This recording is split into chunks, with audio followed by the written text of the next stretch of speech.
మన సాంప్రదాయాలు వంటలకి స్వాగతం. ఈరోజు పెరుగు తోడు పెట్టుకునే విధానం చూపిస్తాను. ఇది ఎలాగా తోడు పెట్టుకోవాలి, పాలు ఎంతవరకు కాసుకుంటే బాగుంటుంది, త్వరగా ఎలా కడుతుంది, ఏ పాలు అయితే మనకి వెన్న శాతం బాగా వస్తుంది అనేది వివరంగా చెబుతాను. ఇప్పుడు పాలు తెచ్చుకున్న తర్వాత లీటర్ పాలు తెచ్చుకున్నాం. నెంబర్ 1 పాలు అంటే కేంద్రం దగ్గరని పాలు పిండి పోస్తారు కదా, అక్కడ తెచ్చుకుంటాం కదా. మరి గేదె పాలు తెచ్చుకోవటం వరకు చెబుతున్నాను నేను, ప్యాకెట్ పాలు అయ్యి కాదు. మరి గేదె పాలైనా ఆవు పాలైనా, ఆవు పాలలో నీళ్లు పడవు. గేదె పాలు నెంబర్ 1 తెచ్చుకున్నాం అనుకోండి లీటరు, అందులో పావు లీటర్ నీళ్లు పోయాలి. పోసేసి మరి పావు లీటర్ నీళ్లు 3 వంతులు తరిగిపోని అనేటప్పటికి ఒక వంతు పాలలో ఉన్నాయనుకోండి సరిపోతుంది. అప్పుడు అంతవరకు కాయాలి. మనం పొయ్యి మీద ఈ పాలు కాగుతూ ఉంటుండగానే త్వరక కడుతుంది, నుగర కింద వస్తుంది అనమాట. ఒక 10-15 నిమిషాలకి అయితే కాగిపోయినట్టు అంతవరకు కాసుకోవాలి. సచ్చి లేకుండా కాసుకుంటే మనం ఆ పెరుగైనా పాలైనా తాగిన వారికి హెల్త్ పరంగా చాలా బాగుంటుంది. తర్వాత కమ్మగా ఉంటుంది పెరుగు, దాని మీద వచ్చే త్వరక దలసరగా వస్తుంది. మజ్జిగ మనం 2 రోజులు ఉన్నా కానీ ఇంక మనం ఇప్పుడు తోడు వేసింది పులిసిపోదు. ఎందుకు చెప్తున్నాను అంటే పాలు కాసుకునే విధానాన్ని బట్టి ఉంటుంది. 2-3 పొంగులు వచ్చినాయి అంటే కాగిపోయినాయి అని కట్టేస్తారు చాలామంది. అలా కట్టేస్తే పెరుగు స్మెల్ కూడా బాగోదు, పులిసిపోతుంది, అది రుచించదు. తర్వాత మన ఒంటికి కూడా మంచిది కాదు. పాలు బాగా కాసుకోవాలి. కాసిన పాలు ఇలాగా చల్లారియండి. మట్టి పాత్రలో కాసుకున్నాను నేను. ఇదిగో తోడు పెట్టిన మజ్జిగ పైన తొరక తీసేసి, పైన తొరక వస్తుంది కదా, ఒక దాంట్లో వేసుకుంటాను నేను. అప్పుడు ఇలాగ కామేసి కొట్టేసి చక్కగా ఇదే వాడుకుంటాం మేము. పెరుగు పళ్ళంగా అస్సలు వాడుకోము. చక్కగా ఇలాగా అంతే. ఇప్పుడు ఆ కామ మళ్ళీ శుభ్రంగా కడిగి పెట్టుకుంటాం కదా. ఇప్పుడు ఇది చల్లారిపోయినాయండి, చక్కగా గోరువెచ్చగా ఉన్నాయి. గోరువెచ్చగా ఉండగానే వేసుకోవాలి. బాగా చల్లారిపోయిన తర్వాత తోడేసేమనుకోండి తొందరగా తోడుకోదు, కానీ మజ్జిగ కూడా బాగోదు, అదొక స్మెల్ వస్తుంది. బాగా వేడి మీద ఎత్తే ఇరుగుపోయినట్టు అయిపోయి మరి అది కూడా మజ్జిగ బాగోదు. గోరువెచ్చగా సరే ఈ వేడి ఉంది అని మనం చేయి పెడితే పర్వాలేదు, అలాగా ఉండాలన్నమాట. సంటి పిల్లలకు నీళ్ళు పోస్తాం అలాగా. అప్పుడు ఇదిగో చూసారా, ఇది 2 సుక్కలు అంతే, ఇంకింతకన్నా వేయకూడదు. ఇలాగ వేసేమనుకోండి అంతే. ఇప్పుడు ఇంకింతకన్నా కదపవలసిన పని ఏమీ లేదు. ఇది ఆనాగడికి చక్కగా తోడుకుంటుంది. అలానే ఇది ఈ మండిగా అంటారు, మూకిడా అంటారు. ఇలాగా మూతేసేసాను కదా, చక్కగా అలా ఉంచేసామనుకోండి. ఇది చూడండి, అదిగో సుట్టా కుదురు వేసాను దీని కింద. ఇది సుట్టా కుదురు అంటారు, తాటాకులతో చేస్తారు. అదేమీ పెద్ద రేటు ఉండదు. 25 రూపాయలు పెట్టి 2 తీసుకొచ్చారు మా వారు. 2 తీసుకొస్తే ఈ మట్టి పాత్రలో తప్పనిసరిగా చుట్టా కుదురు అనేది ఉండాలన్నమాట. ఎందుకంటే మట్టి పాత్రల కింద పెట్టడం వల్ల మొట్టు సత్తిగిల్లిపోతుంది అంటారు, గమ్మును పోయే అవకాశం ఉంటుంది. గాజు వస్తువు ఎంత సున్నితంగా వాడుకుంటాం అంతకన్నా సున్నితంగా మట్టి పాత్ర వాడుకోవాలి. ఏమాత్రం కొంచెం ఎక్కడైనా పోయినా వాడకూడదు, మొర్రోయింది అనేవారు. అలాగే ఈ మొర్రోయినప్పుడు దాకా ఏం చేస్తాం, పాడు చేస్తామా అని మంచి నెంబర్ 1 దాకలు నేను వచ్చామండి పురుషులు వంటలో మొదలు పెట్టినప్పుడు తెచ్చుకున్నాను. మా వారు తీసుకెళ్తే తయారు చేసే దగ్గరికి తెచ్చుకున్నానండి. ఒక 1/2 డజన్ దాకలు, 4-5 కుండలు, మరి అలాగే చిన్న గ్లాసులని అవన్నీ చాలా రకాలు తెచ్చుకున్నాను. అప్పుడైతే 2000-3000 ఖర్చు పెట్టాం. అంత ఖర్చు పెడితే మనకి ఇక్కడ అన్నీ వచ్చేస్తాయి, ఒక్కోసారి రావు. కానీ ఇలాంటి మట్టి పాత్ర మాత్రం వాడుకోవాలి. కలర్ అయ్యి వేసేసి మంచిగా అందంగా కనపడటానికి అమ్ముతారు. అలాగా అందులో వండటం అయ్యి చేస్తే కొంచెం రొంగది కదా, కొన్నాళ్ళు మామూలుగా వాడిన తర్వాత వాడుకోవాలి. ఇలా స్వచ్ఛంగా మట్టి దాకా కాల్సిన దాకా వాడుకుంటాం. ఇందులో వండిన వంట కమ్మగా ఉంటుంది. ఇప్పుడు ఈ పెరుగు ఉన్నదంటారా, ఎంతో కమ్మగా ఉంటుంది. మట్టి దాకా కదా, ఇది ఎంతవరకు కాగాల పాలు అంతవరకు కాసుకున్నాను. ఎలాగా గోరువెచ్చ చల్లారిన తర్వాత తోడేసుకున్నాను. ఇది సాయంత్రం వరకు తోడుకోదు. మామూలుగా ఇలాంటి టీలు గిన్నెలో వేసామనుకోండి 2-3 గంటలకి తోడుకుపోతుంది. మరి వేసవికాలం ఉందనుకో మనం ఎలా తోడు పెట్టినా పులిసిపోతుంది కదా, పుల్లగా ఉంటుంది, వేసుకోలేరు చాలామంది. పెరుగంటూ కమ్మగా ఉంటేనే వేసుకుంటారు, మజ్జిగ అయితే గిలకొట్టుకుని వేసుకుంటారు కదా. అందుకును ఏం చేయాలి అంటే ఇలాంటి గిన్నె కన్నా ఇలా మట్టి పాత్రలు ఎక్కడైనా అమ్ముతున్నారు మనకి. ఏ ఊర్లో అయినా అమ్ముతున్నారు. ఎందుకంటే దీని ఒక ప్రసిద్ధిగా వాడుకుంటున్నారు. కానీ జాగ్రత్తగా వాడుకోవాలి. ఎందుకంటే చెయ్యి జారిందా మరి అంతే అయిపోతుంది. గాజు వస్తువు ఎట్లా వాడుకుంటామో ఇది కూడా అలానే వాడుకోవాలి.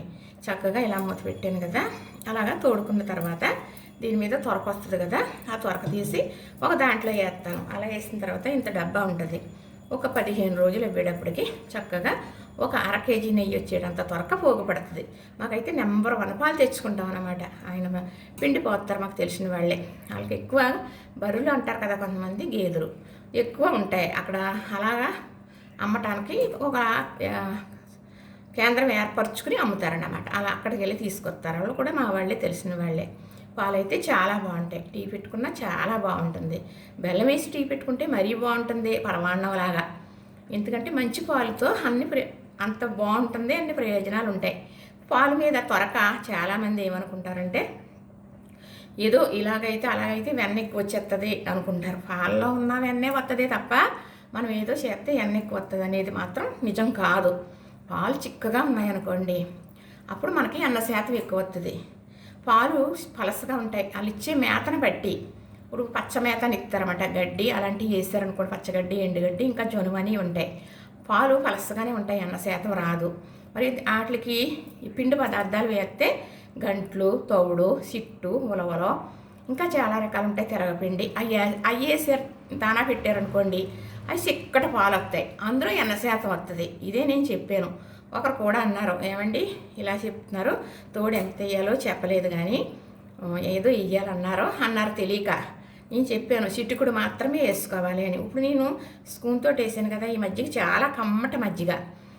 అలాగే ఈను పుల్ల అంటే సీపురు పుల్ల, ఆ పుల్ల ఇలాగా పెట్టి మజ్జిగలో అది ఇలా పెట్టేవారు పూర్వం. అదే తోడు. మరి మజ్జిగ అంటుకుందో లేదో కూడా తెలియదు. చక్కగా గడ్లాగా తోడుకునేది. అయితే మనం తోడేసే మజ్జిగ కూడా పుల్లగా ఉండకూడదు. మజ్జిగ పుల్లగా ఉంటే పెరుగు ఇది కూడా తర్వాత పులుపు అయిపోద్ది. కమ్మట మజ్జిగ తోడేసేవనుకోండి, ఆ కమ్మదనమే ఉంటుంది, గుమ్మును పులిసిపోదు. పాలు మాత్రం కరెక్ట్గా కాసుకోవాలి. పొయ్యి మీద కాగుతూ ఉండగా సిమ్లో పెట్టేసుకుంటే బాగా కాగుతాయి. అట్లా వంక చూడక్కర్లేదు, ఏదో పని చేసుకుంటూ ఉంటే అయ్యే కాగుతాయి. పొయ్యి మీద ఉండగానే త్వరక కట్టేస్తుంది, మనకు అర్థమవుతుంది. అప్పుడు కాగిపోయి పాలు అని అర్థం. ఆ పెరుగు చాలా బాగుంటుంది. అందులో ఉన్న ఎన్న శాతం మొత్తం త్వరక కట్టేస్తుంది. ఎంత ఉంటే అంతే వస్తుంది. మనం అలా కాసేసినంతట్లో ఎక్కువ వెన్న మాత్రం రాదు. ఇది ఉన్నది ఉన్నట్టుగానే చెబుతానండి. అందుకే నా వీడియోలు ఎదరికి వెళ్ళవో అనుకుంటున్నాను. వెళ్ళనివ్వండి, వెళ్ళకపోనివ్వండి, ఉన్నదే చెప్పాలి కదా, తెలియదు కదా, అందుకు చెబుతున్నాను. మట్టి పాత్రలు నా దగ్గర ఉన్నాయి కాబట్టి వాడుతున్నాను. నేను ఎప్పుడూ సరదా ఇష్టంగా వాడతాను. మరి కూరాట కుండ పెడతాం, దాని గురించి నేను మీకు చెబుతాను. అందుకు నాకు ఎప్పుడు మట్టి కుండలు ఇంట్లో ఉంటాయి. అలా వీడియో కోసమని కాదు, ఇలాగ నీసుకూరలు ఉండటానికి కూడా మట్టి పాత్రలు వాడటం నాకు ఎప్పుడూ అలవాటు ఉంది. ఎందుకంటే చిన్నప్పుడు పుట్టింట్లో అలవాటు ఉంది కాబట్టి, అమ్మాళ్ళ వాడురు కాబట్టి ఆ అలవాటుని ఇలాగా ఈ మట్టి పాత్రలో వాడటం అనేది నాకు అలవాటు అన్నమాట. ఇలా చెబుతూ ఉంటే ఇలా అంతా ఇది ఎక్కువైపోతుంది కదా. మరి ఇన్ని చెప్పలేకపోతే దీని గురించి ఒకటి వదిలేసేనే అనుకోండి, అర్థం ఎలాగవుతుంది? అవ్వదు కదా, మరి చెప్పాలి కదా. మరే చూడండి, చూసేవారే చూడండి. ఇలా తోడు పెట్టుకున్నాం అనుకోండి, అయితే మట్టి పాత్రలో కదండి మీరు కాసారు. మరి మట్టి పాత్రలో అందరికీ ఉండవు కదా, ఎలాగా అంటారా? ఏ గిన్నెతో మీరు పాలు కాసుకుంటున్నారో ఆ గిన్నెతో కాసుకోండి, ఏం పర్వాలేదు. పాలు బాగా కాగాలి. కానీ పాల గిన్నె మరి 2 గిన్నెలు ఉంచుకున్నాం అనుకోండి, ఈరోజు ఒక గిన్నె పెడితే అందులో తోడు వేసుకుంటాం కాబట్టి రేపు పొద్దుట ఇంకో గిన్నె కాసుకోవడానికి 2 గిన్నెలు కూడా పాల కొరకే వాడాలి. అందులో ఏరేగా వంట చేయడం కానీ అన్నం అసలే వండకూడదు. అప్పుడు మజ్జిగ వాసన రాదు, మల్లాసన వస్తుంది అంటారు. తర్వాత మజ్జిగ బాగోదు, వెన్న కూడా దాని మీద వచ్చింది బాగోదు. వేరేది ఏమీ చేయకూడదు. మనం పాలు కాసే గిన్నెలో పాలు మాత్రమే కాసుకుని పెరుగుతోడు పెట్టుకుని మళ్ళీ అది అయిపోయాక గిన్నె కడుక్కుని మళ్ళీ పాలు తెచ్చుకున్న తర్వాత ఆ గిన్నెలోనే కాసుకోవాలి. అలాంటప్పుడు కూడా అది ఒకే గిన్నెలో మనం పాలు కాస్తూ ఉంటే మరి పెరుగు బాగుంటుంది, మజ్జిగ చేసుకున్నా బాగుంటుంది, మరి స్మెల్ రాదు. తర్వాత పైకి పాలు పొంగిపోతాయి కదా, అలా పొంగవు. ఒకే గిన్నెలో కాస్తే మనకేమీ గరిటేయవలసిన పని ఏముండదు. చక్కగా పొంగవు, చిన్నమంట పెట్టించితే కాగి అలా ఉంటాయి. నేను అలాగే పెట్టేస్తాను. మట్టి పాత్ర అయినా మామూలు పాత్ర అయినా సిమ్లో పెట్టేవనుకోండి, ఎప్పుడు కాసి గిన్నెలో మాత్రమే కాస్తాను నేను. అలాగే కాయాలి. లేకపోతే వేరే ఆ పాలగిన్నెలోనే ఏదో వంట చేసామనుకోండి, మళ్ళీ పాలు కాసి పెరుగుతోటి పెట్టామనుకో మంచి వాసన రాదు, కమ్మదనం రాదు. ఇది మాత్రం నిజం. పెద్దవాళ్ళు పూర్వం చెప్పేవారు, చేసేవారు. ఆ పాలగుండులో ఏదన్నా కానీ వేసేస్తే చిన్నదాన్నని నాకు తెలియదు, మా అమ్మగారు తిట్టేసేవారు. ముట్టికాయలు కూడా వేసేసేవారు. అలాగా చేస్తే ఆ గుండికి పనిచేయదు, పాలగుండులో వేయొద్దు అని ఒక్క నీళ్ళు మాత్రమే పోసేవారే తప్ప అందులో కనీసం బియ్యం వేసి కూడా కడిగేవారు కాదు. మరి అంత కమ్మట వాసన వస్తూ ఉండేది, మరి అంత మంచి నెయ్యి కూడా వచ్చేది. పుల్లల పొయ్యి మీద పాలు ఎరుపు వచ్చేలా కాసేసేవారండి. చెబుతూ ఉంటే చాలా ఉంటుంది. మళ్ళీ ఏదన్నా ఛానల్లో మళ్ళీ వీడియోలో చెబుతాను. లైక్ చేయండి, షేర్ చేయండి, సబ్స్క్రైబ్ కూడా చేయండి. చూసిన వారు అందరూ లైక్స్ చేసిన, సబ్స్క్రైబ్ చేసుకున్న నేను ఎదరికి వెళ్తాను. ఇంకా చెప్పటానికి నేను బలపడతాను. ఎవరో చూస్తున్నారు కానీ చేయటం లేదు. మరి అంత మనసు రావటం లేదేమో మరి.